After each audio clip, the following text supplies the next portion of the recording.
could, let's stand for a quick prayer and a pledge of allegiance. Mark, if you could, with a prayer. Absolutely. Please bow your heads. Dear Lord, we thank you for this day that you've given us, and we thank you for the blessings that you give us every day. We ask that you continue to bless our lives with prosperity and health and wellness. Lord, we ask that you watch over our meeting this evening and guide our hearts and minds to make decisions that are in the best interest of our water system and its members. Lord, we ask that you watch over and protect our first responders, military men and women, all those who work to keep us safe and free every day. We ask these things in Jesus' name. Amen. Amen. And now for the pledge. I pledge allegiance to the flag of the United States of America and to the republic for which it stands, one nation, under God, indivisible, with liberty and justice for all. All right, I'd like to thank everyone and all the members in the audience for being here tonight. I'd like to announce a quorum. We have everyone here except for Mr. Linnell. So we have 6 board members here. Audio and video recorders are in use. And as always, if you'd like to address the board, please fill out the member form sign-up sheet. It's out in the foyer there. Also, candidate applications are now available and due on September 19th, so just a couple days away at 4 p.m. is when they're due. And there will be a special open executive session for candidate approval on October 3rd, which is a Thursday at 6 p.m. All right, so approval of minutes and transcripts is our first order of business. And this covers August 15th, 2024 closed executive meeting minutes and the August 20th regular meeting minutes and transcripts. Do I have a motion to approve?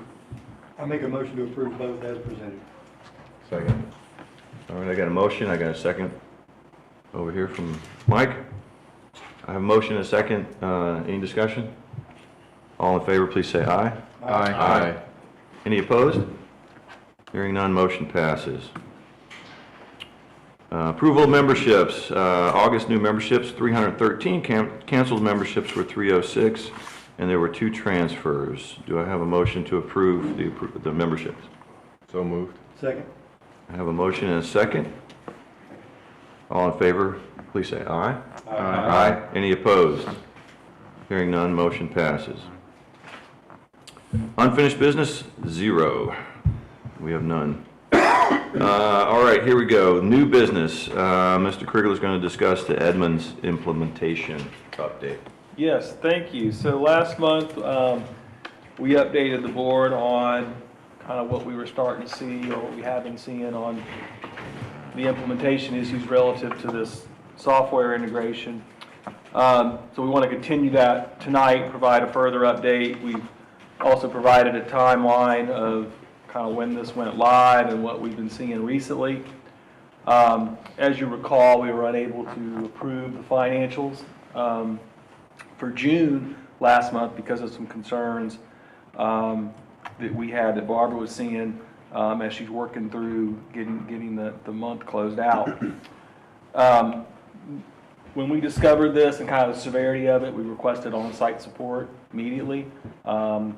They finally scheduled someone to come last week, so we had an Edmunds rep on site last week. It was beneficial and it was helpful. It did not resolve everything, but it was a good first step, but more is needed. And we have let them know that. We have a call tomorrow set up as more of a formal outbrief of that meeting, and it will have some additional folks on that call, and we're going to continue to tell them what we want and what we need. So it's not the type of thing that will be resolved quickly, but we're working on it. You know, both Barb and I are very concerned about this.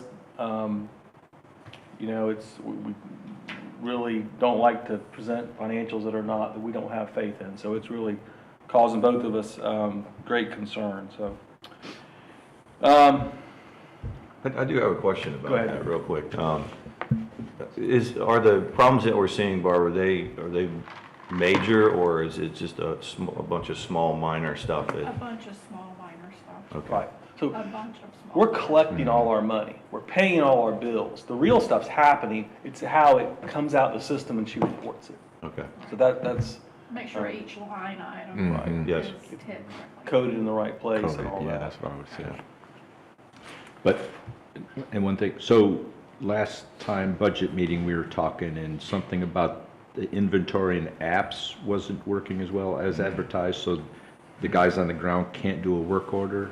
I mean, that to Yep. me is just as important as the finance side. If they're out there and they can't, they have to do a workaround to do work order of what was advertised. That's So absolutely right. So it was conceded in this on-site visit that the app they have is not sufficient.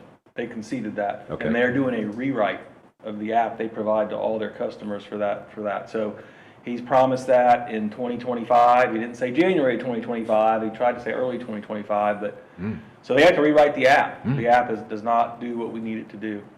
And that's something that we feel we were promised when we, signed this contract, and that they did not deliver on. So you've gone back to the future, what you used to do to get the work We're orders? kind of doing a hybrid thing right now. We kind of have to initiate the work orders in Edmonds, but we're kind of doing some hybrid activities to kind of do the inventory right now because it's just not working So correctly. my understanding is that was included in the price we paid. Are they giving us a deduction on what we paid for something that doesn't work? Is- Yes, we told them Okay. that, yeah, we're not, All right. so we're negotiating that. Thank you. Okay. That's all I have. I guess two other quick items on that. So next month, we certainly will hope to be able to present June as completed, hopefully more. But Barbara is making progress on catching up. So it's a process, and we'll keep you guys in the loop. And then the last item is we've contacted Warren Averett. As you know, we've got to have a audit at the end of the year that reconciles everything and that they feel good about. They typically do a kind of a pre-audit work or visit every year in the fall. We've alerted her that this issue is going on. We'll be meeting with her about it as well so that she can help us, give us any advice we need, and make sure our audit still goes off smoothly with no issues. Nice. All right, thank you, Jeff. Next item is CEO update. Again, Mr. Krigler. Thank you. Yes, first item, we're going to have Mr. Dunaway give us a update on our executive session we just had. All right, thank you, Mr. President. In a special executive session that we held at 5 p.m. today to provide direction on litigation pending in the Circuit Court of Santa Rosa County, we had robust discussion, and I believe there's action that is pending coming out of that. Do we have a Yeah. motion? I'd like to make a motion to authorize legal counsel to proceed with discussions to resolve litigation. Do we have a second? Second. Any discussion?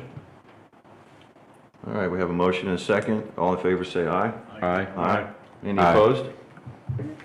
Hearing none, motion passes. That's all I have. Thank you, Joe. All right, thank you. Did want to go through a couple of pictures on our Eglin Phase 1B project. The work for the bore under East Bay is fully underway. So actually, these pictures here were taken, I believe, a week or two ago when they first prepped the hole. You can see here, this is the borehole that they're going to use to drill under East Bay, and this is on the north side of East Bay. This is Grady Tolbert Road. Pipe strung out on the south side on Jewel Road. They'll pull the pipe back from Jewel Road under the bay. That casing sticking out is 120 feet long. Yeah. It's drove Yeah, down. and they drove that in, and they got to Amazing. remove it when they're done. Look how far back they are. This is the south side, this is Jewel Road, this is where the pipe is strung out. If you're driving down 399, you can kind of see this if you look to the north when you pass Jewel Road. You can see there's three rows of PVC pipe here that's fused together. The machine on the left is the fusion machine, so they butt the two pieces of pipe together. The machine fuses them together, and they move it down and fuse the next joint. So then when they get the machine set up on the north side, they'll drill through, grab the pipe, pull it back. So it's pretty interesting. Is that PVC type material? It is. It That's is. fusible PVC. Yeah, it's a relatively new product. Old PVC, obviously joints that you Has to stick glue together. it, yeah. This came out, what do you think, 10, 15 years ago? And it's, works really well for our subaqueous crossings where you can't access it under a ditch or like in this case, a big body of water, so. Who's our contractor that's doing this? So this is L&K, L&K? the same contractor Same, as did the Phase rest. 1A. Now, this big bore under the, under East Bay is being done by a subcontractor who specializes in nothing but this, by the name of Mears, but. Meters, Yeah. So, and then this was today, so the first picture was before the equipment kind of mobilized. Here you can see the big, I guess you'd call that the drill rig, there on the left. So this is what's pushing the rods underneath the bay, and then this is the view of that guide pipe. You can see the machine on the other side of it, and they're pushing those rods through. So, I certainly, took Mr. Dunaway out there today, but certainly want to set up some tours with any board members that are interested. I'm going to have Emerald reach out and we'll set something up, hopefully for this week while they're going to work through this pretty quick. I think they'll be out there for about another month, but I think it'd be good to get out there and see it as soon as you can. But yeah, we'd like to get y'all out there to see it. It's pretty, these pictures don't do it justice. I think Will would agree to that. Yeah, definitely. They're about a third of the way through, and they said they would be pulling it back out by Friday. Right. So Wow. if you want to get out there, you'd want to get there before Friday. That little blue building kind of sitting off to the left picture, to the left or to the right over there, that's the control and command center of that Yep. drill rig. Yep. There's a guy sitting in there with two joysticks, driving that thing under with a navigator sitting beside him, telling him exactly where it is, because he's got a gyroscope at the end of that with a cable all the way back. And every 45 feet of pipe, they put, and they reconnect that cable to keep them into contact. And he's pinning it exactly where it is, and it's following exactly, even with the curve. They're currently 84 feet under the water, where the water table is, East Bay, and about a third of the way across. It's impressive. Good. So if we go out there and check it out, we can go play with the joystick. Oh, absolutely. You can drive it anywhere. Yeah. That's why they took me out first, to make sure that. Yeah, sure. But we have, we'll find some hard hats and safety vests and get y'all out there, whoever's interested. I think it's important to try to get out, because I think it's important for the neighborhood, make sure, because this, this is an inconvenience that they're going through. Now, of course, there was some compensation, but I mean, this is going to be a great project, but right now it's inconvenient. And so you should know, if you have, folks, they should be thanked and for putting up, because in the long run, this will be a great project, but right now it's a lot of work. Yeah. Mhm. What's done, it's not 24-hour ops, right? No, they're shut down at 5 o'clock. The equipment stays, but they turn everything off. So at least they're Yeah. Now, when they start pulling the pipe, they will be, that'll be more. They'll be nonstop. When Right. they start to Until they get- pull, until they stop. there'll be brief stops to weld the sections together on the other side that are strung out. But they're not gonna be stopped long. But correct me if I'm wrong, the pulling the pipe back does not have all the noise that I think today. I think there's some things that are, It's still gonna be pretty. It's like noisy. all the drilling stuff, It may not all be the as mud. bad as it is today. They won't have that, well, they'll still have that cuttings yeah. still running. So, It'll be an interesting 3 days for sure. All right. All right. Moving on. I got one more. oh, sorry. Just wanted to mention a project coming up, just because you might drive by and see it. We've been, as you know, we would love to replace our warehouse with a new facility, but in the meantime, we may need to do some repairs to this side of the, I guess that'd be the north-facing face of the building there across the street. There's some issues with water getting back behind it. Clinton's reaching out and getting some quotes for essentially to remove that brick facing and do a metal facing just temporarily. Just mentioning that, it'll most likely be under my spending authority, but I wanted to mention in case y'all are driving by and, wonder what's going on with that building. We don't want to pour a bunch of money in this building, but we feel like we have to do this to get us by. Would it be possible to put some sealant on it to keep the water from getting in? Mark is beyond that. The studs and all behind that brick fascia are rotted out. And we have some old issues in there. Okay. So, it's all got to be torn out and redone. So, temporary fixes to just rip that brick fascia off, replace the studs and the plywood sheathing that was out there to form those offices, and then cover it back with metal. Yeah. And not put a lot of, a lot of money into it. Right. Is that building going to stay even with the new proposed building?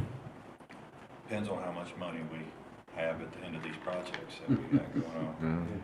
So originally it was slated to stay, and we was going to try to revamp it so that we could put equipment inside of it, pumps and things of that. Get them out of the weather.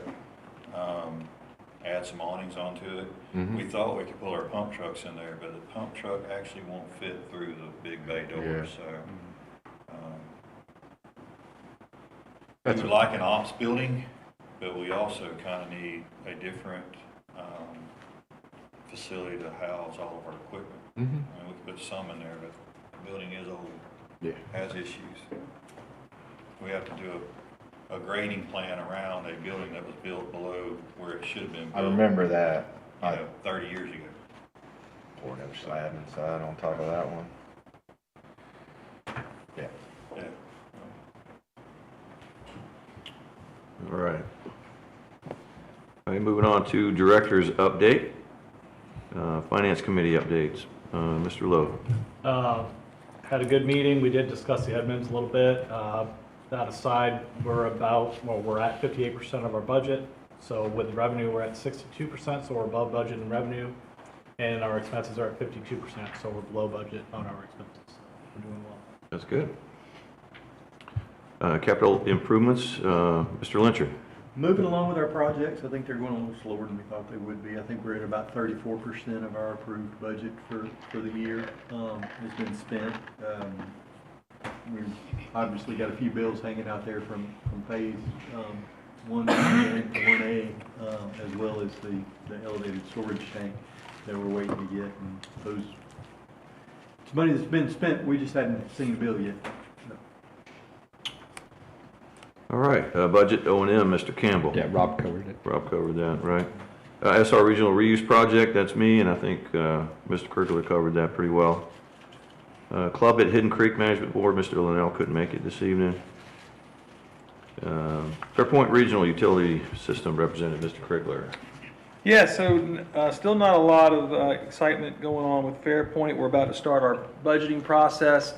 As you'll recall, Fairpoint does not have a December meeting, so we have to do our budgeting earlier than we do the Holly Navarre. So we'll start that process and present that to the Fairpoint board in November. But that process will start real soon, if not in the next few weeks. And then the only other update there is we are actively looking for some additional well sites. Okay. All right, thank you. Do you have anything for Hidden Creek? Oh, I can cover Okay. Hidden Creek real quick. So I kind of think the theme out there is that we continue to see good traffic on the course. Our numbers are either at or better than last year, and slightly in line or just under our budget forecast. If you look at our net income number, I believe it's $230,000 through July. So still just a really just good summer, and then, like I said, they're still seeing the traffic of golfers out there to generate that revenue. So we had a good budget discussion. CIP discussion, part of our workshop. We'll be carrying that CIP discussion forward into budgeting. So I think that was good. So that's kind of it. They're doing a good job out there. And right now we're just kind of business as usual. Hope we have good weather through the end of the year, right? Well, we had dry August, and then now we're getting a bunch of rain. So drops off a little bit when you get rain, but August was really good traffic. All right, and municipal engineering, Mr. Phillips is not with us this evening, so we'll skip over that. Next item, finance, review of July 2024 financials, and we've pretty much decided that until we can make sure that these numbers are 100% correct, or as correct as we can get them, we're not going to take any action. But Jeff, would you like to say anything about the financial? Yeah, I mean, I think Barbara, you still want to kind of want to go over some of the highlights you normally hit. I can go over those as they are now, just keeping in mind that they will change. So for July, the water and wastewater impact fees are down from prior year. I'm pretty confident that that's true. July water and wastewater sales are up. Not positive on those numbers. Total revenue for July was $1,798,655,000. Total expenses was $1,037,543, with a total net income of $761,112. With a year-to-date for July of $10,337,696 for revenue. Total expenses for the year for July, $7,127,799, with a total net of $3,209,896. Thank you, Barbara.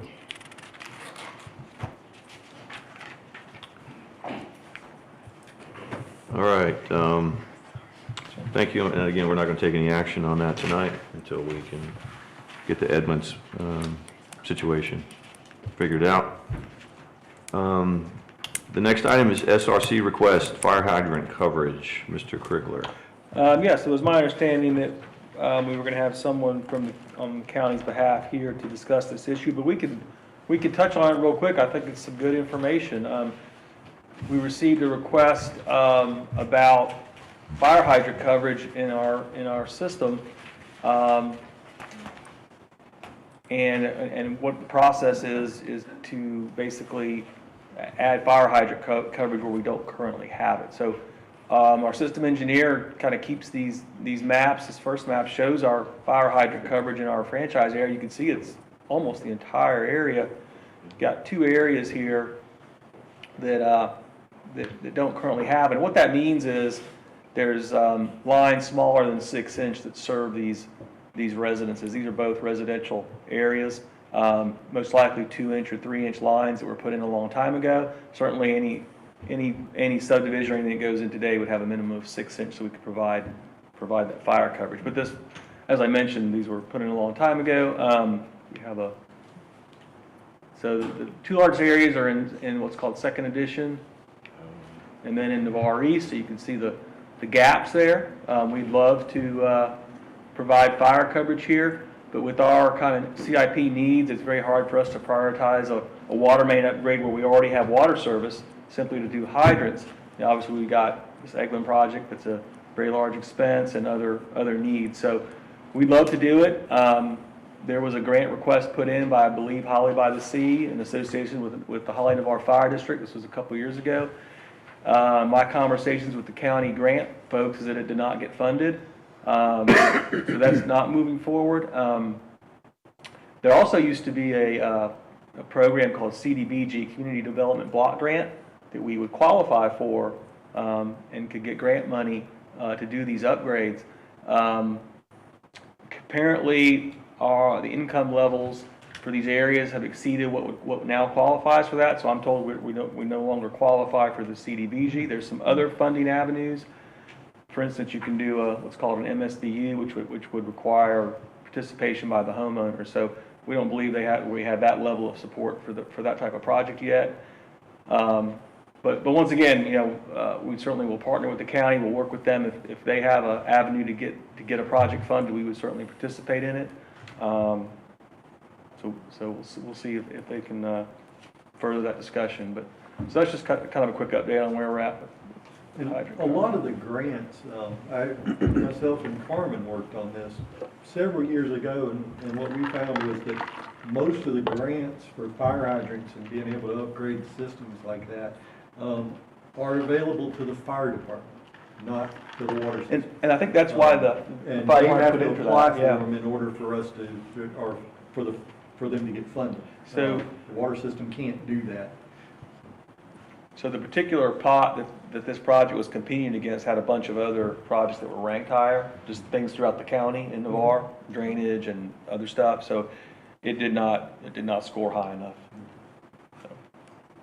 I think if people understood that having the additional fire hydrants for their neighborhoods can affect their homeowners insurance premiums, you know, they might be willing to do a MSBU paid out over 3 or 5 years or whatever to help do that. And I was talking to Ray Eddington, you know, our county commissioner, about it, and he's certainly, you know, in favor of and wants to, you know, see us at least try to move forward with some kind of improvements on this.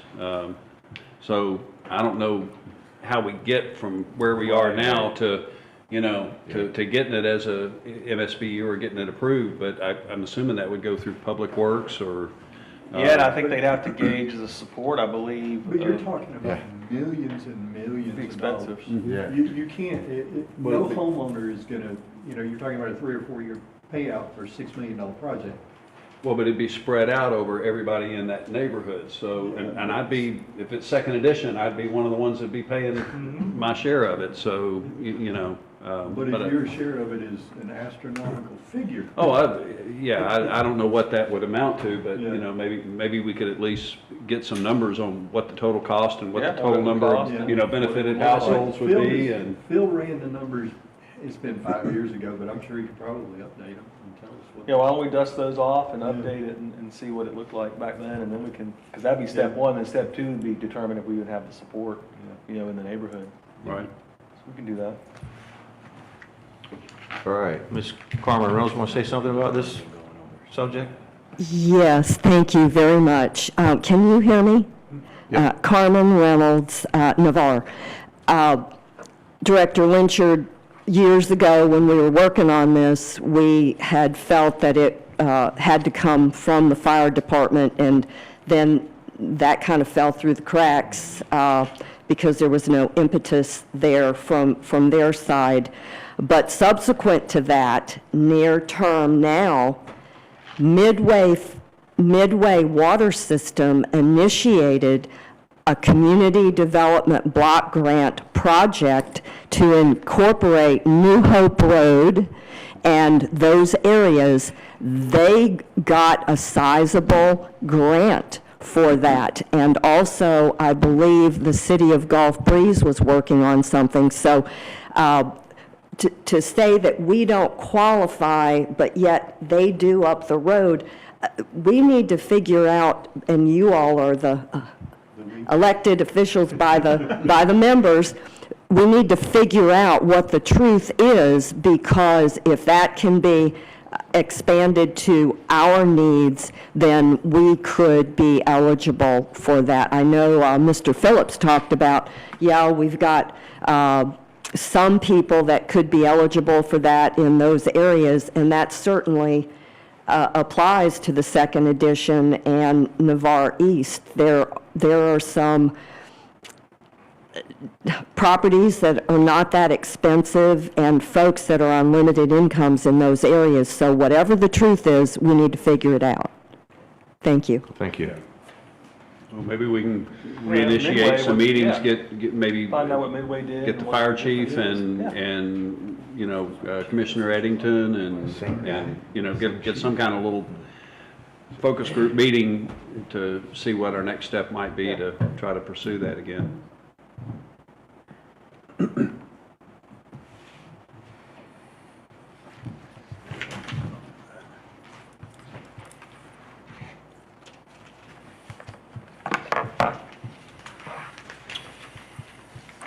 All right, next item on the agenda.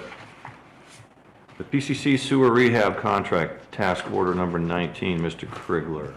Yes, this is another task order for our sewer rehab annual contract. This one involves the coating of 3 valve vaults at 3 different lift stations, and also includes repair work to 3 different manholes. So we're recommending approval of this in the amount of $44,046.04. We'll make a motion to approve. Second. All right, we've got, Was this in our backup? Did I miss that? It's in the package. Yeah. Was it in the package? With the breakdown of Yeah, it's each this manhole. breakdown here on tab 6. I was just gonna Yeah. ask which lift stations, but it doesn't. Yeah. Need it. Hilton, Hadley Hills. It's got a broken After down insurance? per manhole. Yeah, Okay, I see it now. tab 6. The valve vaults are at the Navarre Beach Campground, Sandalwood Lift Station, and Whitney Oh, okay. Ponds. I see it now.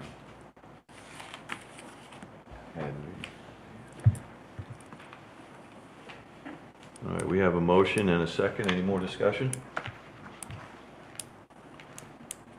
All right. All in favor? Maybe one question. The dewatering point repairs, is this something that's happens periodically, or is? So there are some places where you may have to dewater to make the Oh, actual yeah, repair. I understand that. Man, I know we have dewatering systems throughout our system, but I didn't know if they normally break. Because I know we don't use them a whole lot. Well, no, I mean, so like our dewatering system, if we go to make a repair somewhere and it needs to be dewatered, we'll actually put it in, Oh. but then we pull it when we leave. Okay. After we made the repair. So it's not like, you know, there's stuff sitting around Okay. waiting to be hooked up, so. Okay. The only other question I have is this amount in our budget? Yes. Yes. Okay. Any further discussion? All right, I've got a motion and a second. All in favor, say aye. Aye. Any opposed? Hearing none, motion passes. And then, the next item would be engineering, and Mr. Phillips couldn't be with us this evening. I Next, can Do you tell want to mention it? Clint? Yeah. Yeah, All right, go ahead, Clinton. So our, our I&I is, has been a little bit low, but we got all that rain, so it's gonna be a little bit different next month. Yeah. Going to lap. Some of the system's completely inundated, but, and our water loss was so good that Jeff wouldn't even put it in the packet. 1.2%. Write it, print it. Yeah. Print it. It's a leather. Negative I&I. You can thank Edmonds for that one as well. Yeah. Other than that, we've talked about the booster pump stations. We have 2 that are ready to be delivered. And we are working on a slab for the Tank 6 booster pump station. We're kind of being held up right now because we made a little modification to the structural engineer steel diagram, so we're waiting for them to give us clearance on that. We're pouring that slab to install the first booster pump station. Nice. All right, and moving forward, we have a member forum. Would anybody like to, I've got 2 names on the sign-in sheet. And we have Miss Reynolds.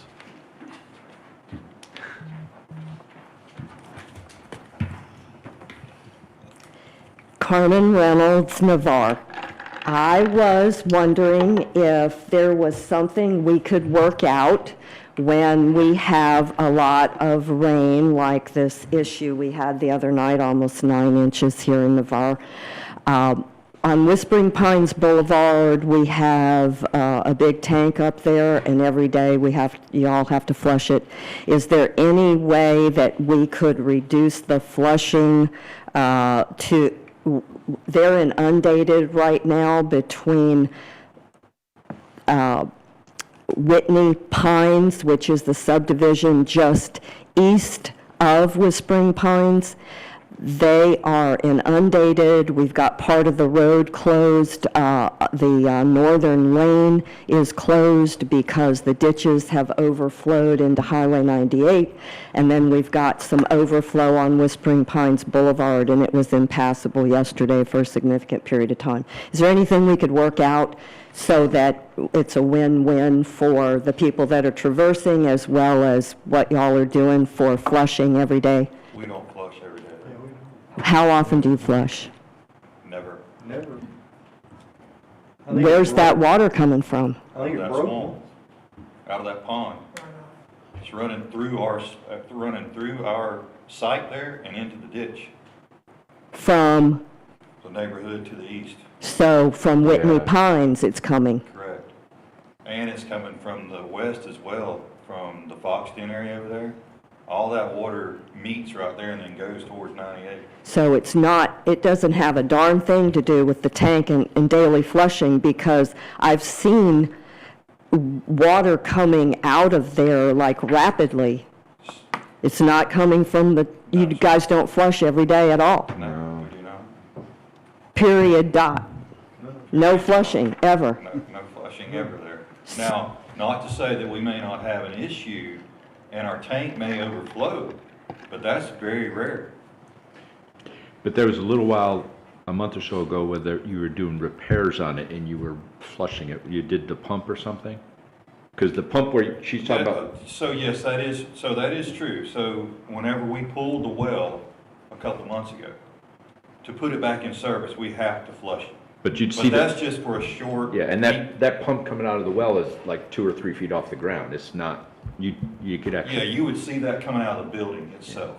So Right. none of this is emanating from your source whatsoever? Okay, all right, well, that's good to know.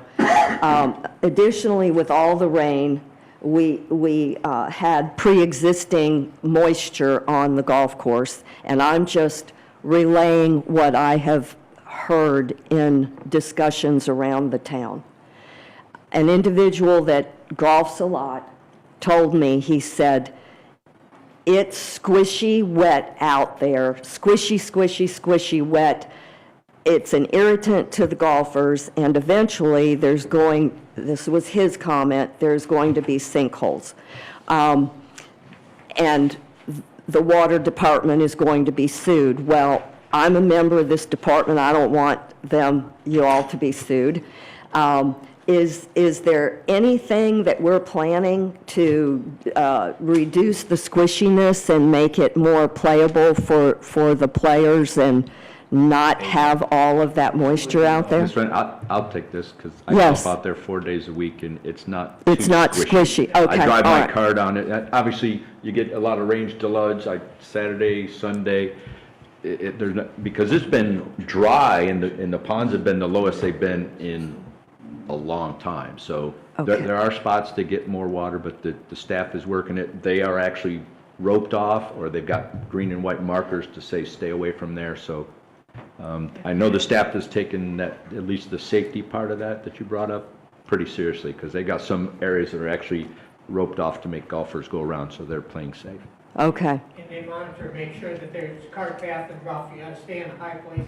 You can't drive out in the fairways when it's wet. okay. Getting a lot of rain. Yeah. All right, well, when I see him around town, I will give him that feedback. And finally, Mr. Krigler, I saw in your Fairpoint Regional Utility Report, I and others are very concerned about what's going inevitably to happen with the East Milton wellfield protection area up there, with the plan from the city of Milton to disperse via spray fields their wastewater, the prison lift station wastewater, the Superfund site wastewater from Whitingfield. What can you tell us about the safety of our water down the road? I assume that that's why you all are looking for new well locations. Is that correlated at all? No, the new well locations are purely for growth, to meet our future needs. Fairpoint has gone on record regarding the city of Milton Sprayfield. We've sent a letter, on behalf of Fairpoint Board addressing our concerns. But the city of Milton is continuing pursuing with the project. We're discussing that as a board. Those discussions with the Fairpoint Board are kind of in closed session right now. But we have gone on record saying we have concerns about that project, just as you do. Thank you. So you all are on top of that and pursuing that. That makes me feel very good. I would like to add to that if we had some citizens that went up county commission meetings and voice their concerns about this, that would be excellent. Consider it done. Thank you. More than just us normal people, though. We need people that don't always go. We need some new faces up there, just because this is very important.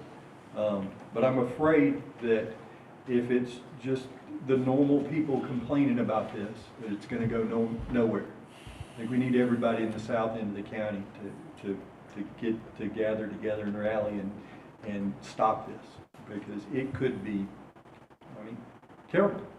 For anybody It that could lives in the south. have a huge economic impact, not only for this water system and Fairpoint, all of the users, and if we're going to end up drinking bottled water and showering in bottled water for extended years until we can find new wells, it's not going to be pretty. It would certainly affect property values. Correct. Thank you all very much. Thank you, Ms. Reynolds. I'll just make a quick statement because I don't play golf that often, but my brothers, two brothers that happen to be in town, they're both avid golfers. And so we ended up playing out there on Friday afternoon and Saturday afternoon at the golf course. And they were commenting the whole time what a great shape the course was in. And I was pretty impressed with it myself. But yeah, and there's some parts of it that are soggy, of course, we had so much rain, but for the most part, they did a fantastic job out there. So that's it. Member forum is over unless somebody else wants to speak. All right, sir.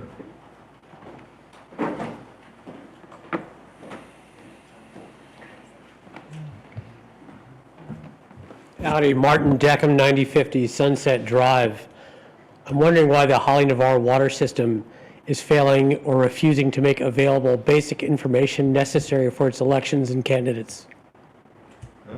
I'm not sure what you're talking about. Specifically, requests for the poll data of the past few elections, which would include the names of who has voted, and also the member information, their names and addresses and other contact information that is regularly kept. Such information should be available to any member and not be restricted. We received the information request and we responded with what we're able to provide, which is the name, a roster of the members, which is the names of the members. We can provide the names, but we're certainly not going to provide who voted for who. We would never provide that. That's what you're looking for, is who voted for who? No, not who voted for who, but who actually cast ballots in the last couple elections, which would be ordinary for any electoral process to see who has voted in the past, and the name, address, and contact information of fellow members. I'm not an outsider, I'm a member. Right. Now, it's been told to me that this is covered by the privacy policy. However, it would be an unusual privacy policy that stifles elections. Further, the privacy policy is for financial data and doesn't cover members. We have an attorney here, Mr. I'd be interested to know, when you say stifled, first of all, some of the ballots are done anonymously. I come in, I get my ballot, so I don't understand, what are you going to do with this information that you now know that I'm a member here? What do you do, what's the purpose? So normally, if anybody's running for election, like let's say you're running for the state house or something like that, you'd want to see who are the people who vote and who are the people who do not. In this case, I don't know how many exact members the Holly Navarre water system has, but only about 300 or 400 of them actually vote. So every year when there's balloting, there should be a poll list or a roll, as they call it, of who has actually balloted. You do understand we're not governmental, right? Yeah. This is an We're a private organization. Okay, whether it's a private organization or not, we can debate about whether it acts with the color of a public authority, but nevertheless, any kind of electoral system would provide that kind of information to its members. Okay. And certainly, as far as providing information for anyone who is interested in running, such basics would include the member's name, address, and other contact information that is available. such as phone and email. That's not We don't information. provide, I would prefer to we give it out. don't That's- we don't provide mailing lists. Let me throw this out there, because I was going to catch you after the meeting from what you just said. I believe that a list of our members' names and addresses, I'm not sure about the phone numbers, but I'm pretty sure about names and addresses is covered under the Florida statutes. And it says, as a member, if you make a proper request, you can get one. However, that request has been denied. No, that's not true. It is true. It is true. Otherwise, I wouldn't be here right now. I'm just telling you, we said we would provide the names, that we spoke. I Right, spoke yes. about this with the attorney. Names We without said we provide the names addresses of the is pointless. We just Right, following as I the said, Florida statutes. it's clearly an attempt to stifle an election and treat some candidates as more favored than others. The candidates haven't even been submitted their packages yet, and then when that happens, that goes out to all members, and it's in package, it's on our website. Sure, the package is not the same thing as the member list of the folks that a candidate would be looking to solicit the support for. So for instance, if on that member list, it said John Sabowski, he'd be easy to find in the voter list, but John Smith would be impossible to find because there are probably a dozen of them in Navarre. So normally speaking, when any kind of electoral process happens, at a minimum, you'd expect that the available data from a member would include name, address, and other contact information. As a member of any civic organization, that would be ordinary to have access to what amounts to This is a a private directory. company, it's a not-for-profit company, it's not a civic organization, and it's certainly not a governmental organization. So So there are different rules in Right, place. You And you may say that, in which case it would fall under mandamus instead of civil rights litigation, but I would contend that because it performs a public function, it has to adhere to the same standards as a but it's public not a agency. public function, it's a member function.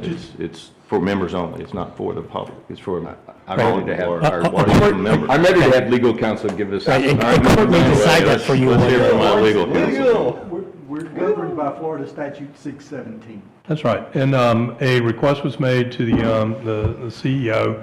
That request was reviewed and answered, and then wasn't answered in accordance with the statute. Any member can request a list of the members, and a list of the members' names can be provided. So once again, are we all in agreement that any member who wishes to run for office should have access to the names, addresses, and contact information of all of his fellow members? No, I'm not in agreement with that, absolutely not. So you would essentially create that the people who are elected now can form their own private country club, if you will, of elected officials to stifle would not other agree with people that. from getting elected. So we disagree. I think it's been 4 minutes. Okay, and is it also your contention that the list of people who have actually balloted would be information that would not be available to any member?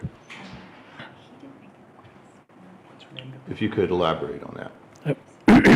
He wants to know whether I voted or not. Right. And it's none of his business whether I voted or not. For the sake of this discussion, let's call it a voter roll, which is the list of people who have actually cast ballots in prior elections.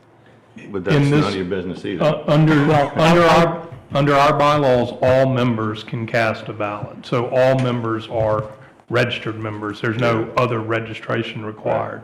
Right. So there's no voter registration. Right. Everyone who is a member can cast a ballot.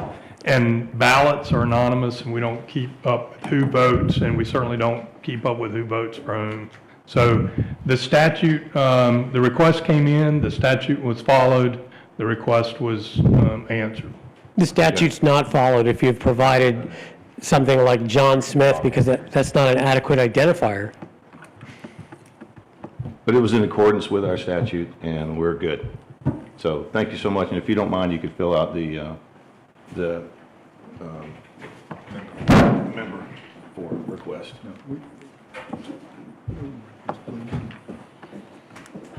Okay, Ms. Reynolds, here we go. Yes, thank you so much. I wanted to clarify for the board, I found it in the budget for Santa Rosa County. It says The BOCC, on behalf of the Midway Water System, has requested state community development block grant funding to install upgraded water lines in 2 residential neighborhoods in the Midway area to improve water pressure and provide fire protection. And one of those streets was the New Hope Road that I referenced. So that's how it happened, and I have this document. Just let me know which one of you want me to send it to for reference. Thank you so much. Thank you, Ms. Reynolds. Thank you so much. All right. Anyone else under the member forum like to speak to the board? All right. How you doing, Ray? Just fine, sir. Would you like to speak?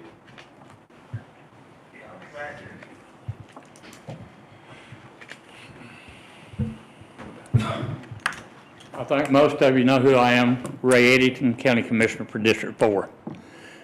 I talked to Mr. Miller about a week ago about the fire hydrant stuff.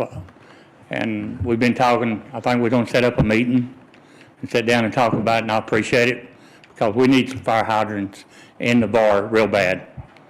And I'm willing to sit down and see how we can work it out with y'all and the fire department. And I appreciate y'all taking this time to sit down and talk to us about it. Well, thank you. We appreciate it, too. I didn't realize there was such large portions of Holly by the Sea that weren't covered with fire hydrants. Well, years ago, what they did is there was the storm surge and the storm water, and there was a working group, and we worked with some of the cities up north that actually put in a grant for that. So when I was on their board, we jumped on that to add Holly by the Sea, and it didn't come to anything, but it was a county-wide hydrants of a couple hundred. I can't remember exactly what it was. Well, I had people reach out to me because they don't have fire hydrants. And I said, we don't do that, that's the water company. But we And- definitely need the fire to take, to be pushing and take Oh, the lead. absolutely, I mean, right. we're the provider, but we're not the user, so. I think the fire department's on board about sitting down with us. Okay. So Jeff, we're going to set up I'll some kind set of that meeting. meeting up. I look forward to having that discussion. Okay, thank you. Thank you, Mr. Eddington. I'll make, Ms. Reynolds again. Carmen Reynolds, Navarre, and if it can't be done under a CDBG, a hazard mitigation grant could encapsulate that initiative as well, a hazard mitigation grant. Jeff, you did say this is something Liberty Partners looked at doing, right? Looking for grants of this They part? looked at the fire hydrant project, but I certainly plan to talk to the folks in Midway to see what specifics of their situation. That's right. I'll make a motion to adjourn. All right, we got a motion, we have a second. All in favor, say aye. Aye. Any opposed?